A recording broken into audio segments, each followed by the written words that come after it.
Добрый день.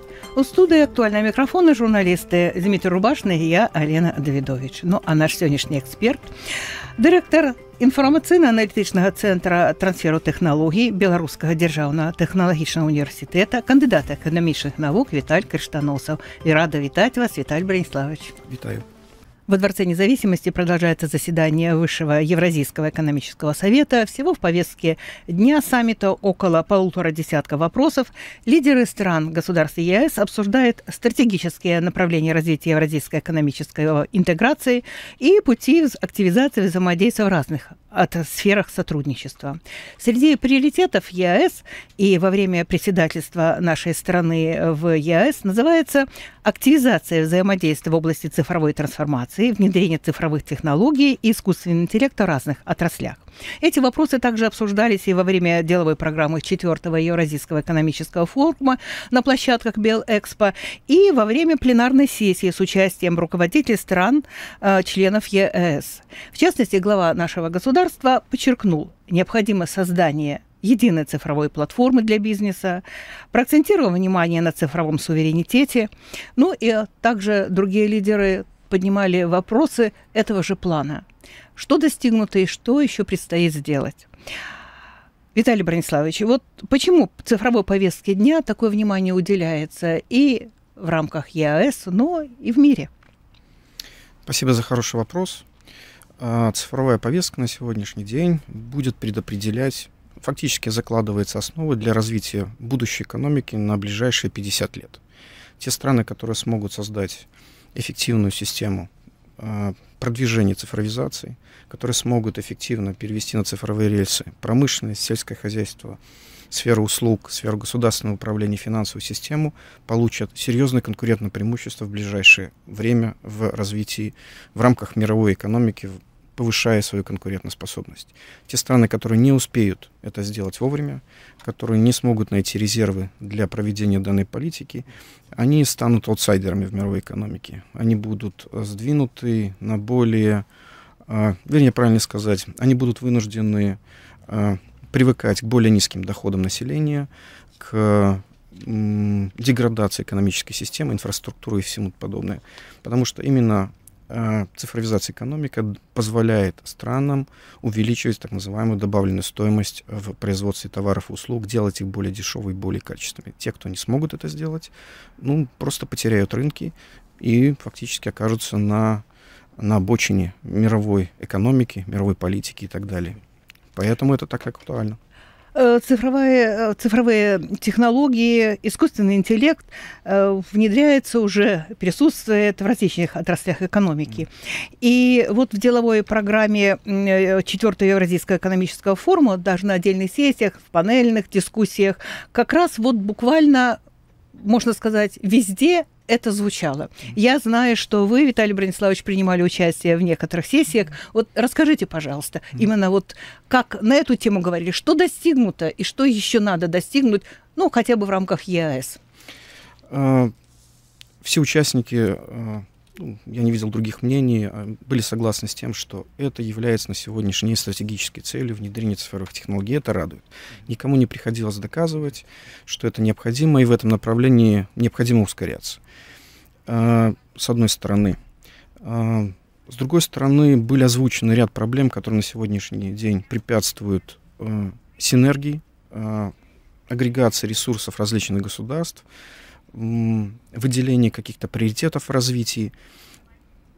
И здесь присутствовали на этих сессиях не только государственные органы, не только представители органов управления Евразэс московских, но и присутствовали частные компании, которые занимаются цифровизацией, которые производят оборудование, которые заявляются активно внедрением промышленных предприятий, государственной, частной формы собственности. И было особенно интересно услышать об эффективности использования этих технологий. Как это позволило повысить эффективность, повысить качество, снизить затраты и так далее. И здесь немаловажный фактор, об этом тоже говорили, об этом обращали внимание российские выступающие из Российской Федерации, о том, что наша страна тоже столкнулась с падением рождаемости. Через определенное количество времени найти на рутинную работу людей, готовых работать, выполнять эти задачи, будет все сложнее и сложнее. Просто у нас рынок, не хватает живых людей. И в этом случае цифровизация, роботизация позволяет решить этот вопрос кардинально. Хороший пример привел один из руководителей Белвеста, известного белорусского производителя обуви, одного из крупнейших. Он сказал, что у нас была операция, которую мы уже 2 года не могли найти желающих работать. И мы не потому, что нам очень хотелось, мы просто поняли, что эта проблема будет нарастать. Выполняя такую грязную, рутинную работу с такой концентрацией внимания за такие деньги, которые мы были готовы платить, желающих мы просто не могли найти. И благодаря развитию цифровых технологий, искусственного интеллекта, машинного зрения, они позволили фактически создать полностью роботизированные рабочие места, сократить количество людей, которые заняты, серьезнейшим образом повысить качество продукции, которую они изготавливают, и повысить эффективность за счет просто отсутствия человеческого фактора в отбраковке некачественно подготовленных изделий. Это можно говорить, что какой-то это один из элементов безлюдной технологии. Абсолютно верно, да. И мы очень здорово должны в этом направлении двигаться и думать, потому что это является магистральным трендом. Он не новый, то есть первые предприятия, так называемые, их называют в английской кальке предприятия без света. То есть предприятие, где вообще нет ни одного человека, оно работает 24 часа на сутки, и работают только роботы. Это не новое направление, оно было лет 10 назад еще запущено, если я не ошибаюсь, в Германии. Первые предприятия такие появились. Мир идет в этом направлении, и с появлением новых технологий цифровых искусственного интеллекта позволяет это делать еще быстрее, еще более эффективно, еще более производительно. Ну, вообще, это, видимо, затратные технологии. Вот средства откуда вот берутся, даже в рамках Евразес? Это очень затратная технология. Этот вопрос поднимался, что необходима помощь государства, необходимо стимулирование развития, потому что сидели директора на этих круглых столах, и они прямым текстом говорят, нам надо, чтобы нам объяснили, зачем это нужно.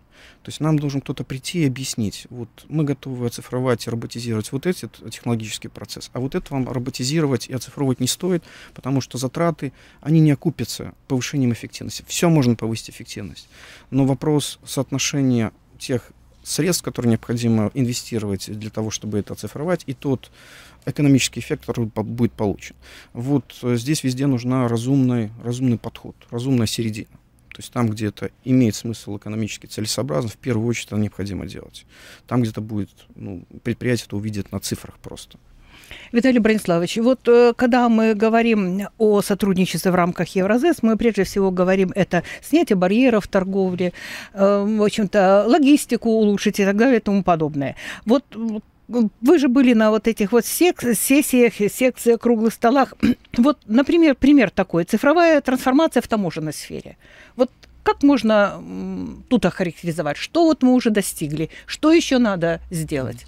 Выступал зампредседателя Белорусского таможенного комитета. Это была для меня наиболее интересная часть. Мне было интересно, в каком направлении движется цифровизация в этой сфере. Было заявлено о том, что мы движемся к цифровой таможне. Они нарезают для себя определенные показатели сокращения времени на обработку по экспортным и импортным операциям, фактически бесшовный документооборот, цифровые накладные, которые позволяют фактически быстро проходить любые таможенные процедуры. Но это уже внедрено, правда? Это они рисуют определенную перспективу. Цифровые накладные должны быть... Это первый проект, который на уровне союзных государств реализуется, и он до 2026 года будет фактически масштабированный в других государствах. И это является одним из тех направлений, которые позволят более активно сшивать по торговым составляющим страны Евразес. Но мы уже, допустим, в этой ситуации даже такой элемент, как электронная очередь, она уже есть, уже тоже внедрение есть.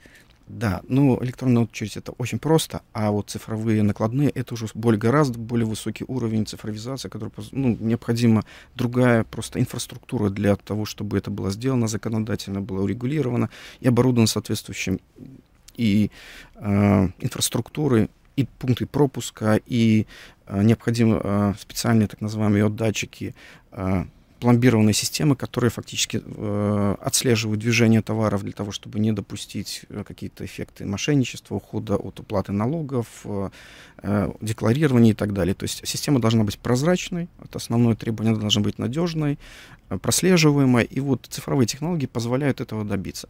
Мы очень активно идем в этом направлении, и я бы здесь еще как бы прокомментировал небольшое замечание. Выступил наш зампредседателя таможенного комитета, рассказал о том направлении, куда мы движемся, что уже сделано, какие мы перед собой ставим задачи и цели в ближайшей перспективе. И его одернул я не побоюсь обмануть должность, скорее всего, уровень министра на уровне, который курирует эту сферу таможенного регулирования, уровень Евразес. Он сказал: не торопитесь так быстро, вы слишком быстро бежите. Мы же должны все вместе идти в рамках вот этого. А куда эта Беларусь помчалась и начала себе нарезать какие-то дополнительные задачи на будущее? А может, надо наоборот вперед и других подтягивать? Вот вот этот мне толкование больше понравилось, честно говоря. Почему мы должны ждать всех остальных, когда это наша конкурентоспособность. Если у нас есть люди, есть технологии, есть задачи, у нас достаточно эффективная система управления, легко адаптируемая к новым задачам, высокое качество трудовых ресурсов, которые находятся на местах, почему мы не можем идти впереди? Это создает нам дополнительное конкурентное преимущество даже на рынке Евразес. Почему мы должны ждать всех остальных? И вот этот вот посыл, мне здорово резанул. То есть мне это не понравилось, комментарии и вот это дергивание. Вот. Но это показывает, что есть, с одной стороны, национальные интересы, есть интересы на уровне Евразес. Вот. Мы должны двигаться в какой-то колее, которая больше соответствует нашим национальным интересам. Вот почему и проходят эти дискуссии и заседания на высшем уровне. Да, совершенно верно. Все непросто.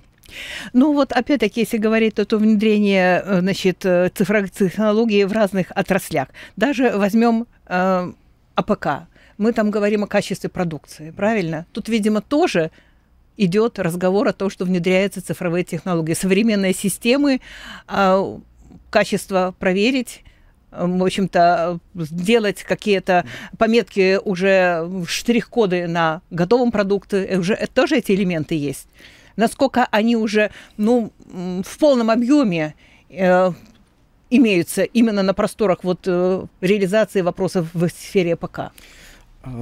По-моему, ли в этом году принято, или в прошлом, пилотные проекты по внедрению на определенных предприятиях уже полноценных технологий на уровне индустрии 4.0, так называемых, то есть оцифрованных концепций. Это было продавлено. У нас есть разработчики, у нас есть оборудование, у нас есть концепция. Мы делали пилотные проекты по внедрению. Да, это позволяет здорово повысить эффективность в сельском хозяйстве. Это здорово позволяет снизить трудовые затраты на производство конечного продукта, да, прослеживаемость, да, товаров, качество, вплоть до... От поля до прилавка, От поля до прилавка увидеть, с какой коровы взят этот кусочек масла, с молока какой коровы, с какого хозяйства, в какое время, то сколько ей лет и прочее. То есть просто абсолютная информация, она позволяет просто сгенерировать, и те системы, новые QR-коды позволяют даже на уровне покупателя увидеть эту информацию на самом деле, почему новые кассовые аппараты начинают ставиться. Это с одной стороны. Вопрос в сельском хозяйстве и цифровизации является с точки зрения экономики самым сложным. Не потому, что нет технологий, потому что уровень рентабельности самих сельского хозяйства очень низкий. Там нет больших денег. Это не финансовая сфера, это не сфера промышленности, где уровень рентабельности в финансах может доходить до 20%, в промышленности до 15%, до 17%. В сельском хозяйстве уровень рентабельности 4, 5, 6%. И при этом инвестиции в цифровизацию очень высокие. То есть через сколько лет это будет окупаться? 20, 30 технологий. Вы должны сразу много заплатить, а окупаемость достаточно длинная. Поэтому здесь, если есть финансовые ресурсы, если есть желание государства идти этим сферам, да, позволяет делать более качественную, более дешевую продукцию. Но сама себестоимость у нас, мы не можем добавленную стоимость к сельскому хозяйству, первичному переделу добавлять очень высоко. Мы не можем продавать в 2 раза, чем мы затратили. Мы должны чуть-чуть прибавляем, иначе продукция будет неконкурентоспособна. Мы понимаем, в каких климатических зонах мы выращиваем, понимаем, какие требования. Я приведу пример, тот, который меня впечатлил. У меня опыт, я работал 3 года в Великобритании, и меня все удивляло. Как-то мне коллеги мои, более взрослые, старшие, которые там больше поработали, сказали: обратите внимание, как у них идет выпас свиней. Я никогда не обращал внимания. И когда обратил, у меня был свиньи выпасываются, да, обычно же это крупнорогатый скот на выпасе. Вот, да, а у них выпасываются на полях. И главное, что они не строят свинарников. То есть они, поилки там, и кормежки у них дополнительные стоят просто под легкими навесом, а они ходят по полям. Ну, это видно, такая определенная порода. Это климат. Это климат. Мы не можем содержать круглосуточно. Ну, у них нет таких заморозков. Ну, как бы вот в той климатической зоне. Конечно, можем ли мы конкурировать по стоимости с ними, если у них настолько дешево просто обходится Конечно. Вот эта штука. Мы вынуждены отапливать, мы вынуждены серьезные затраты. Мы возили делегацию в Ирландию, и тоже нам говорили, сколько стоит в Ирландии квадратный метр фермы для выращивания коровы. Тоже произвело впечатление на нашу делегацию. У нас гораздо дороже. Опять же, есть свои особенности по инфраструктуре, по технологиям, по специфике и климату. Даже по сравнению с Ирландией, хотя она по климатическим зонам приблизительно находится в зоне Беларуси. Ну, мы свою продукцию находим для сбыта в другие части света и выигрываем в этом отношении. Вот меня еще впечатлило, что вот опять-таки, возвращаясь, внедрение технологий таких вот цифровых в разные отрасли экономики. Статистика, обработка больших данных. Без искусственного интеллекта не обойтись. Даже сюда проникает, в общем-то, именно высокие технологии. Да, мы движемся в этом направлении. Отдельная была сессия, к сожалению, так получилось, что надо было выбирать, идти или на логистику, или идти на статистику. Я пошел на логистику. Ну, это более актуально на данный момент. Да, мне тоже очень интересно. Я краем глаза посмотрел, о чем шла дискуссия. Все представители органов статистических комитетов, они понимают необходимость внедрения этих технологий для сбора данных. Они понимают, статистика — это очень рутинная штука. А там, где у нас есть рутина, искусственный интеллект работает быстрее, эффективнее, качественнее человека. И реально позволяет экономить колоссальные ресурсы. Понятно, что статистика, она является одним из тех прерогатив, где искусственный интеллект будет внедряться в первую очередь. Надо это делать, безусловно, надо. Но опять же, мы принимаем решение по агрегированию вот этой информации на уровне государства, и, соответственно, государство как заказчик понесет основные затраты по внедрению этих технологий. Потому что, поскольку мы платим, мы практически заказываем эту музыку, мы будем пользоваться этими технологиями. Вот насколько экономически эффективно, сколько стоит вот агрегирование этих данных. Вот мне интересно просто до конца. Кто-то просчитывал конечный эффект от использования искусственного интеллекта в этой сфере. Насколько он рентабельный, как он позволяет сократить количество людей, которые будут заняты в этой сфере. Но опять же, это не вопрос «если», это вопрос просто «когда». То есть, когда мы подойдем к тому, что фактически статистический комитет превратится в статистический отдел, который будет просто агрегировать, там будет 3 человека, будут агрегировать всю информацию, которая будет собираться с мест просто в автоматическом режиме. Ну, к этому придется прийти, так Однозначно. Или иначе. Так, искусственный интеллект стремительно внедряется в разные сферы экономики. Вот вы сказали, что директора, когда вот были на панельной дискуссии, они, значит, тоже порой сомневались, надо ли внедрение определенных роботов и так далее и тому подобное. Но мы знаем, что сознание человека, оно консервативное. И вот я нашла интересные очень данные. Евразийская экономическая комиссия изучила отношение жителей ЕС к применению искусственного интеллекта в электронной торговле. Коммерция, электронная торговля, это на данном этапе, особенно в рамках того же Евразес, это очень-очень важно. Значит, интересные данные. Использование ботов при общении, ну это понятно, 37%. Поиск товаров по запросу, 18%, относится положительно. Выбор товаров с помощью, в общем-то, запроса, искусственного интеллекта, 14%. Но очень интересно дальше. Не доверяют искусственному интеллекту в торговле 23%, а в сфере охраны персональных данных 75%. Вот понятно, что в современном мире искусственный интеллект играет все большую и большую роль. И вот такой опрос, опрашивали 2000 пользователей, вот определяет приоритеты для того, чтобы совершенствовать именно права потребителей вот в сфере торговли. Вот это вот защита наших персональных данных, она, видимо, тоже при внедрении цифровых технологий стоит не на последнем месте. Ух, какой вопрос подняли вы. Тут можно целую лекцию прочитать по этому направлению. Давайте сделаем на шаг назад Я просто скажу, что это, опять же, технология. Она не новая. Первый, кто придумал и фантастически разбогател, это Amazon. То есть просто начинал как продажа онлайн-книжек.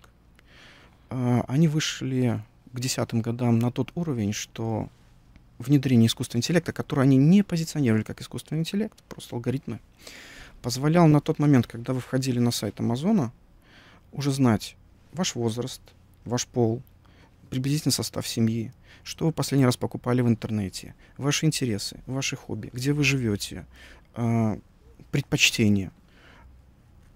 В тот момент, когда вы вошли, уже под вас страница открывалась по-другому. Она была персонализирована.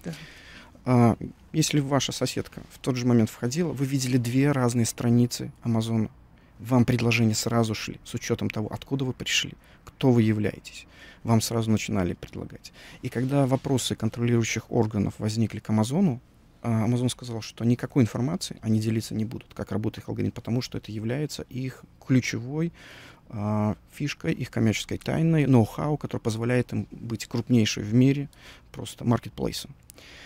И первый на это отреагировал в Европейском Союзе. Им очень не понравилась эта система, что вам навязывают покупки, собирая информацию о вас. Они еще в 2018 году приняли ГДПР, это закон по защите персональных данных, и в 2023-2024 2 фактически закона, которые гарантировали регулирование искусственного интеллекта. И одним из сегментов фокусов, на что было направлено, это ограничение действия алгоритмов по таргетированной рекламе и по навязыванию коммерческих предложений. Приблизительно этим путем пошел Китай. Все остальные смотрят, что у них получится. Я считаю, что, мое сугубое мнение, Евросоюз в этом отношении, они фактически идут впереди всех регуляторов. И на сегодняшний день любое государство вынуждено, если оно не будет это делать, это будет удар по населению, регулировать эту сферу деятельности. Искусственный интеллект очень эффективен в навязывании продаж. В первую очередь компании, которые занимают на маркетплейсах, они активно внедряют эти системы. И если вы сильно не являетесь серьезным пользователем в сфере информационных технологий, вы пропустите тот момент, когда вами начнут манипулировать. Это делается достаточно просто, поскольку информация у вас собрана. И мозг, который это обрабатывает, он научен на продажах миллионов людей, миллионов товаров для миллионов людей. Он знает, что вам продать, как это сделать наиболее эффективно, что вы в этот момент хотите. Не значит, что вы действительно это хотите. Как навязать? Как вам навязать? И он будет манипулировать вашим вниманием, будет манипулировать той информацией, которую он будет давать. Это, еще раз повторюсь, чрезвычайно эффективная система с точки зрения продаж. Но она не только будет, она уже и это делает. Я думаю, каждый из нас мог бы это заметить, когда мы пользуемся своими гаджетами. Это пока лайтовая версия, поверьте. То есть потенциал колоссальный. Вот регуляторы в странах, они очень здорово начали по этому поводу заботиться по этому вопросу, потому что мы хотим защищать наших граждан, мы хотим, чтобы права и интересы граждан были защищены, в том числе в сфере торговли. Искусственный интеллект, как технология, он сильнее, мощнее наших, он знает, как на нас воздействовать, как нами манипулировать.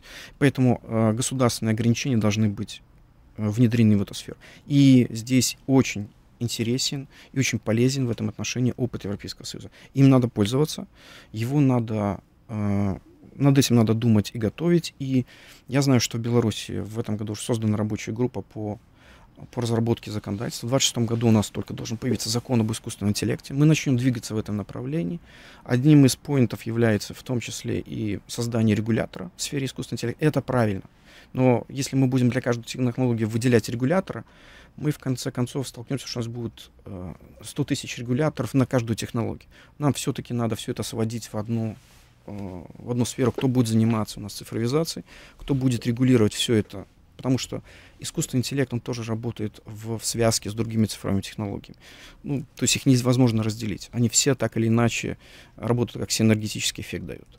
Ну вот в рамках ЕАЭС, значит, страны активно работают над созданием национального законодательства. Вы вот сказали, что да, у нас разрабатывается закон об искусственном интеллекте. В России реализуется национальная стратегия в этом направлении до 2030 года. А вот в Казахстане уже принята концепция развития искусственного интеллекта на 24-29 годы. То, что государства на высшем уровне задумываются над этим вопросом.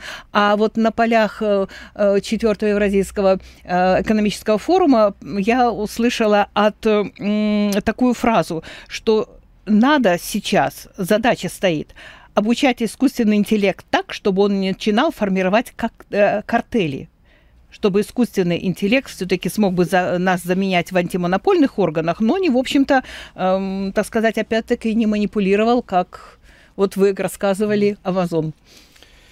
Вы знаете, я на это прокомментирую следующим образом. Вот буквально так получилось, что у нас про искусственный интеллект это такая хайповая тема, которая последние 2 недели просто разгоняется не только в белорусских СМИ, не знаю почему, но и в международных.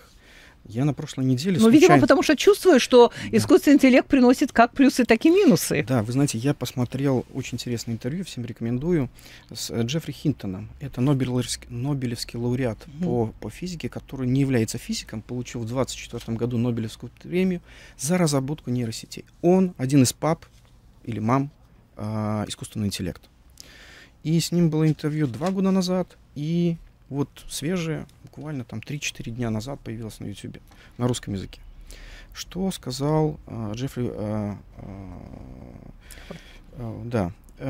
основная. Говорит, я ошибся со скоростью развития этой технологии. Я предполагал, что у нас есть лет 20 до того, как она распространится повсеместно.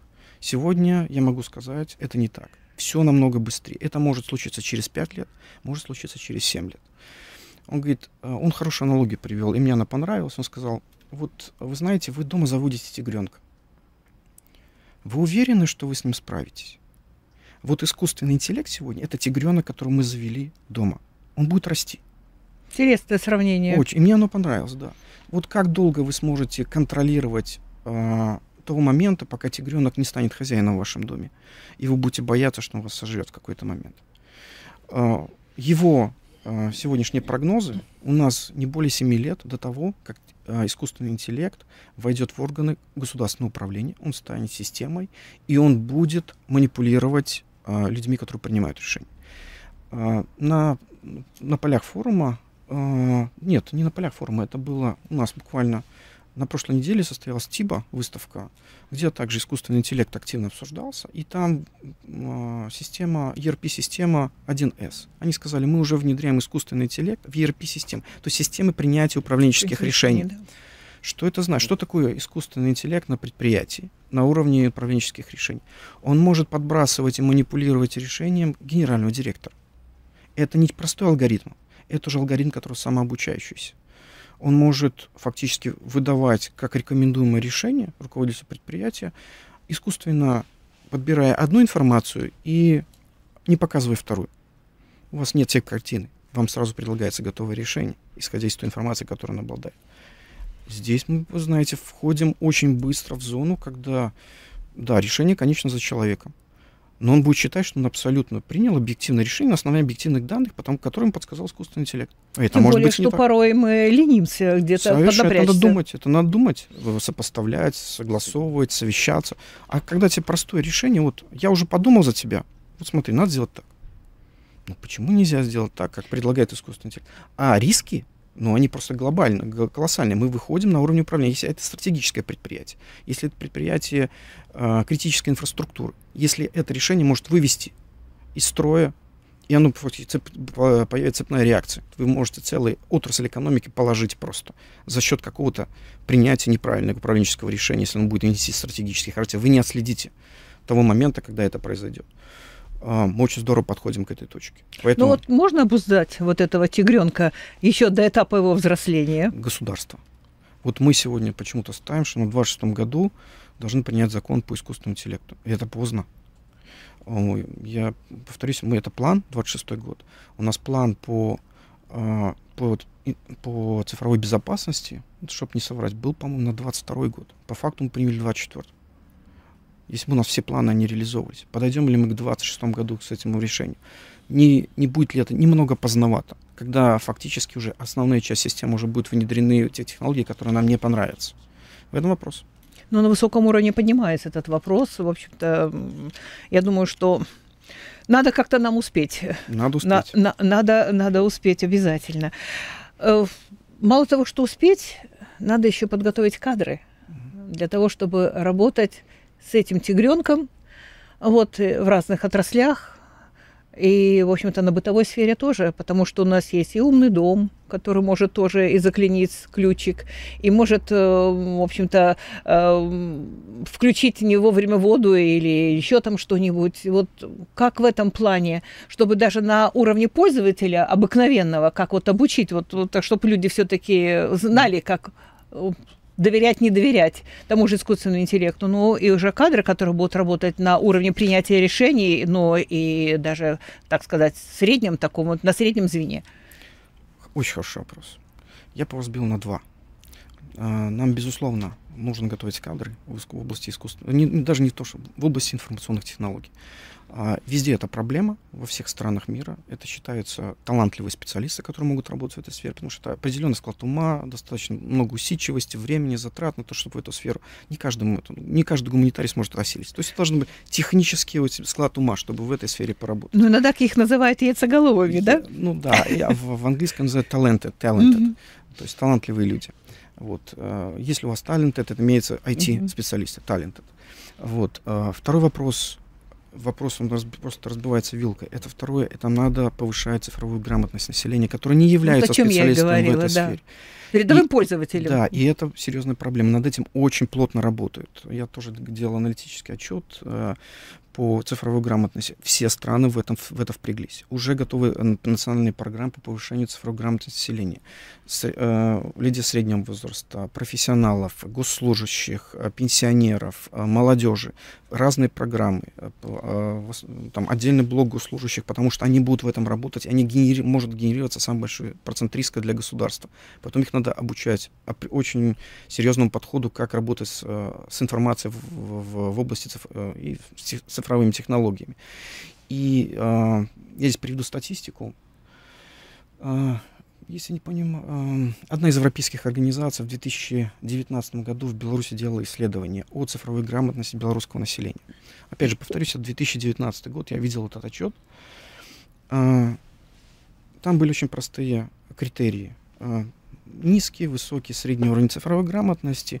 Средний уровень предполагал, что вы знаете приблизительно, как включается компьютер, вы знаете, как им приблизительно пользоваться, знаете основные приложения Microsoft. То есть это средний процент. Значит, для Беларуси они посчитали.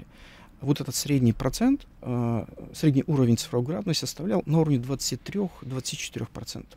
Чтобы понимали, в этот момент в Европейском Союзе средний был больше 50%. То есть на уровне наших западных соседей мы в 2 раза просто по среднему уровню понимания цифровых технологий просто ниже. Это очень сильный гэп, разрыв. Я думаю, что молодое поколение уже выходит более грамотно в этом безусловно, плане. Но работать с этими технологиями будут и пенсионеры тоже. Уже те системы, которые внедряются, человек не должен вдруг потеряться неожиданно, не понимать, как подойти и что сделать, звать каждый раз. Вы видите, сколько... Давайте я приведу. Я впервые кассы самообслуживания видел в Лондоне в 2015 году. Они только начинали внедряться. В Беларуси они появились в 2019-2020 году. 5 лет разницы. Не так быстро, не так медленно идет это наращивание. И сегодня надо обучать людей. И такие простые технологии, которые уже приходят фактически в быт, по-другому, у нас, например, в маленьком магазине, где я живу, в деревне, уже стоят только кассы самообслуживания, уже нет кассиров. То есть, если ты хочешь, у тебя должна быть карточка, чтобы это оплачивать, и ты должен понимать, что пенсионеры теряются. То есть, он видит монитор, он сразу где пойти просто за деньги заплатить. Люди боятся этих цифровых технологий. Этот страх определенного старшего поколения, с ним надо бороться, потому что мы никуда не остановим технический прогресс. Он будет только ускоряться. И не надо, чтобы эта категория граждан просто выпала из этого процесса и смотрела просто как сторонний наблюдатель. Они граждане нашей страны. Виталий Брониславович, очень интересный разговор, но у нас есть еще и вопросы, надо на них ответить, как всегда. Про это тоже спрашивали, готовы ли люди, да? Потому что компьютеры, как вы уже тоже говорите, и слушатели это подтверждают, не все и не сразу. Безналичные расчеты тоже многие еще, как ни странно, не освоили. Поэтому вот если будут новые условия жизни и работы, то надо учиться. Придут технологии, а будем ли мы к ним готовы? Вот здесь, опять же, роль государства. Надо разворачивать инфраструктуру в этом отношении обучения, потому что мы говорим про безналичные расчеты. Я вернусь к нашей беседе прошлогодней о цифровом рубле. Россия объявила, что она готова запустить его в конце этого года. Ну, сейчас уже говорят, что не будут терроризировать население, но технически они уже готовы его запускать. У нас совершенно новый появится средства оплаты денег. То, к чему еще люди, мы пока к карточкам привыкаем, будет совершенно другая система. Мы движемся просто семимильными шагами в этом направлении. Я повторюсь, прогресс не остановить. Мы или включаемся в него и пытаемся с этим разобраться, или мы становимся в сторонку и смотрим, что мы будем понимать все меньше и меньше, что происходит в окружающем нашем мире. Цифровые технологии будут доминировать. К этому надо просто свыкнуться с этой мыслью. Спрашивают вас в колхозе, какие могут быть цифровые технологии, потому что какой бы умный трактор ни сделать, все равно нужен тракторист. Ошибаетесь. Конечно. Ошибаетесь. Не только трактора, дроны, датчики, кислотности, качества. Давайте я приведу пример. Опять же, британский опыт. Я тогда об этом не слышал. Мне объясняли, как осуществляется удобрение земли в Англии. Каждый метр почвы, его состав, его сканируется, и количество удобрений по метрам определяется. Его не просто рассыпают кучами. Вот метр, его определили, здесь не хватает 3 грамм удобрений. Досыпали 3 грамма. Следующий метр земли 2 грамма. И все это делается в автоматическом режиме без участия человека. Мы экономим удобрения, и мы фактически повышаем очень эффективно. У нас нет нигде проблемы с гербицидами, пестицидами, где пересыпали и пережали, а где-то пустые участки, потому что ничего не выросло, туда не досыпали. Спрашивает слушательница, те предприятия, которые наши белорусские, они на этих примерах попробуйте объяснить. Раньше когда-то конвейер изобрели, но все равно человек нужен был, чтобы этим конвейером управлять. Вот есть у нас, вроде бы и те предприятия, которые модернизацию прошли. Вот она приводит пример льнокомбинат в Орше. Есть хлебопекарное у нас современное предприятие. А там искусственный интеллект. Что еще может сделать, чтобы они эффективнее работали? Легко. Смотрите, я приведу пример, опять же, не голословно. Это мне очень нравится Савушкин продукт. Такие молодцы. Они на всех конференциях участвуют, они рассказывают то, что они могут делать. Хорошая реклама. Великолепная. И то, как они к этому подходят, как они себя позиционируют, они молодцы. Они также присутствовали на этом форуме, а также приводили пример. Вот чтобы просто понимать, если в Беларуси по статистике 3 робота на 10 тысяч работающих, у них 100.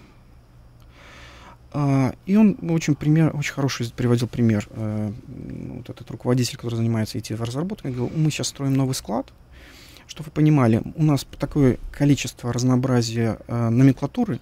Под каждую машину, под каждый магазин мы грузим отдельную партию. Раньше, чтобы загрузить фуру, мы тратили от 20 до 24 часов. Там работало какое-то безумное количество кладовщиков, которые это собирают. Сегодня в новые склады мы загружаем за час, там нет ни одного человека. Робот-погрузчик. Робот-погрузчик. Хорошо, более сложный пример медицина. Сейчас многие новинки технологические из Китая приходят. И услышали, что там врачи-роботы в Китае.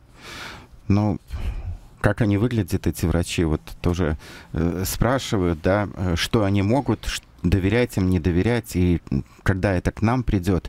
Потому что действительно искусственный интеллект даже в медицине проводилось тестирование, и там столько баллов набрали, что самый опытный врач сложно столько набрать. Все верно. И очень хороший вот как раз разработчик, Нобелевский лауреат, который приводил пример по определению рака легких. Он говорит, сегодняшний искусственный интеллект, ни один врач, то качество, безошибочность, которую делает искусственный интеллект по определению рака легкого, ни один врач не может сделать. Потому что искусственный интеллект обучили на таком количестве фотографий, на таком количестве больных, которые за несколько своих жизней ни один врач не пройдет такой опыт. Искусственный интеллект, но, как и сказал этот канадец, основная задача все-таки, говорит, мы пока не очень доверяем врачам-роботам. Они должны работать в паре. Есть искусственный интеллект, который предлагает и дает свою компетенцию врачу. А помогает решение, врачу, да? Да, все-таки дает человек, который смотрит то, что ему проанализировал и дал информацию на основе данных, он может перепроверить ее, соотнести, но количество ошибок, которые может допустить искусственный интеллект, просто ни в какое сравнение с теми количеством ошибок, которые может допустить врач. Если они работают вместе, вот такой синергия человека и искусственного интеллекта, это прорыв, на самом деле, в медицине. И все его очень ждут. Еще спрашивают про цифровое оружие, потому что, когда человечество настолько будет зависеть от вот этих технологий, то рано или поздно найдется тот, кто может, управлять, поставить под угрозу, уничтожить, как вот пример, например, блэкаут, пропадает свет там в целой стране, но это может быть какая-то техническая неполадка, а может быть и вмешательство.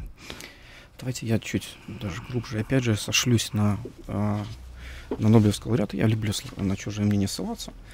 Он сказал, его спросили, в какой бы вы компании хотели, да, вот вы решили вернуться опять в бизнес, где бы хотели? Он говорит, я хотел бы опять работать в Google.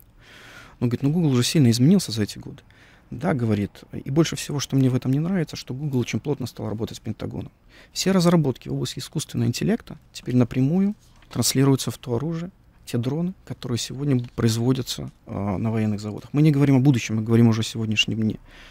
Эти системы разрабатываются, и я, опять же, когда готовил диссертацию, для меня одним из таким серьезным удивлением, там много можно чему удивляться, но больше всего меня удивило и то, что цифровые технологии в области интернета вещей в Соединенных Штатах курирующим ведомством является не какое-нибудь Министерство цифровизации, не Министерство экономики, не Министерство транспорта, развития, а Министерство обороны. О чем можно говорить? То есть в первую очередь наиболее эффективные технологии обрабатываются в оружии. Но мы знаем всегда, что наиболее такие технологии прогрессивные не всегда идут через ЭПК. Да. ВПК. Да, все верно. Это понятно. Ну, мы понимаем, что искусственный интеллект несет как плюсы, как и минусы, как, в общем-то, и, видимо, любые машины. Мы помним и движение лудитов, которые там громили машины. Это все понятно. Сегодня стоит, видимо, вопрос обоюда, так сказать, который и развитие этого искусственного интеллекта, и его обуздание, его отрицательных моментов. Вот в этом направлении в нашей стране что можно ожидать? Я повторюсь, в этом году создана рабочая группа, которая занимается подготовкой законодательства в области государственного регулирования. Они работают над концепцией развития искусственного интеллекта в Республике Беларусь. Они инициировали создание регулятора на уровне государства, потому что это подрывная технология. И слово «подрывная», оно здесь странно звучит для российского уха. Это английский, конечно, перевод калька с английского. Но это технология, которая взрывает стандартный ход вещей и те отрасли, которые ранее работали без нее. Это то, что будет менять мир, на самом деле. Она подрывная или, может быть, сказать, прорывная? Вот именно не прорывная, а подрывная, потому да? что она будет переворачивать с ног на голову то, к чему мы привыкли. И здесь не вопрос, повторюсь, если вопрос когда. В ближайшее время вы увидите искусственный интеллект там, где вы даже не предполагали, что он будет внедряться. Виталий Борисович, но в этой ситуации, видимо, вот совместные усилия в рамках других интеграционных объединений, того же Евразес, СНГ, ШОС и БРИКС, там, где, в общем-то, присутствуют страны, в которых действительно высокоразвитые. Может быть, совместными усилиями мы добьемся того, чего нам надо? Вы знаете, если смотреть просто рейтинг стран, которые на сегодняшний день являются наиболее продвинутыми в сфере искусственного интеллекта, это две страны. Это США и Китай. Китай является для нас дружественной страной, то есть США, вот у нас сейчас потепление какое-то наметилось, нам надо делиться опытом. Это те страны, которые произвели наибольшие инвестиции, которые в этой сфере продвинулись, они идут буквально там ноздря в ноздрю, хотя американцы говорят, что у них где-то фора в 2 года. DeepSeek позволяет усомниться в этой версии, как большая лингвистическая модель. Если здесь задача скорее политического и экономического руководства нашей страны договориться с китайскими товарищами о доступе если не к технологиям, то хотя бы к опыту государственного регулирования. У них эта сфера уже регулируется. Они намного впереди в этом отношении. И если у нас будет возможность как-то перенять этот опыт, его адаптировать к нашим условиям, это будет здорово. Мы сэкономим очень здорово времени. Спасибо вам большое за сегодняшнюю беседу. Мне застаецца нагадаць, што сёння экспертам праграмы «Актуальны мікрафон» стаў дырэктар інфармацыйна-аналітычнага цэнтра трансферу тэхналогій Беларускага дзяржаўнага тэхналагічнага універсітэта Віталь Крыштаносаў. Дзякуй усім за ўвагу. «Актуальны мікрафон» – аналітычная праграма.